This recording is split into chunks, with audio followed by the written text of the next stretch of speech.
రైతులు 35 రోజులుగా జైళ్లలో ఉంటే అది సబ్జెక్ట్ కాదట, అది చర్చనీయాంశం కాదట. కానీ పర్యాటక రంగానికి సంబంధించి చర్చ పెడతానంటున్న సన్నాసి రేవంత్ రెడ్డిని నేను అడుగుతా ఉన్నా, నీకు మనసుందా? నీకు హృదయం ఉందా? నీ నియోజకవర్గంలో నిన్ను ఓటేసి గెలిపించిన ప్రజలు, నిన్ను ఓటేసి ముఖ్యమంత్రిని చేసిన ప్రజలు జైళ్లలో ఉంటే సిగ్గు లేకుండా పర్యాటక శాఖకు సంబంధించి నేనేదో చేస్తాను, పాలసీ పెడతానంటూ ముందుకొస్తున్నావే, సిగ్గుందా అని అడుగుతా ఉన్నా. అయినా నీ ప్రభుత్వం వచ్చిన తర్వాత 2 రకాల పర్యాటకం కొనసాగుతున్నది.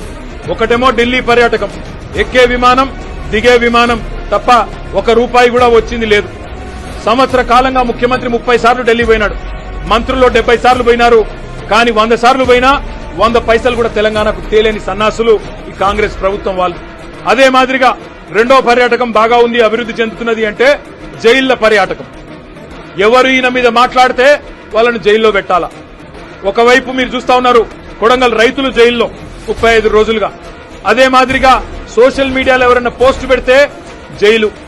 ఆఖరికి ఎల్ఎన్టీ లాంటి ప్రముఖ సంస్థ, అంతర్జాతీయ సంస్థ, దాని CFO ఒక్క మాట అంటే మీ ఫ్రీ బస్ వల్ల మా రైడర్షిప్ తగ్గింది అంటే నిన్ను కూడా జైలుకు పంపుతాననే ఒక నియంతృత్వ పోకడ ఏదైతే ముఖ్యమంత్రి రేవంత్ రెడ్డి పోతా ఉన్నాడో ఆయనకు ఒకటే చెప్తా ఉన్నాం.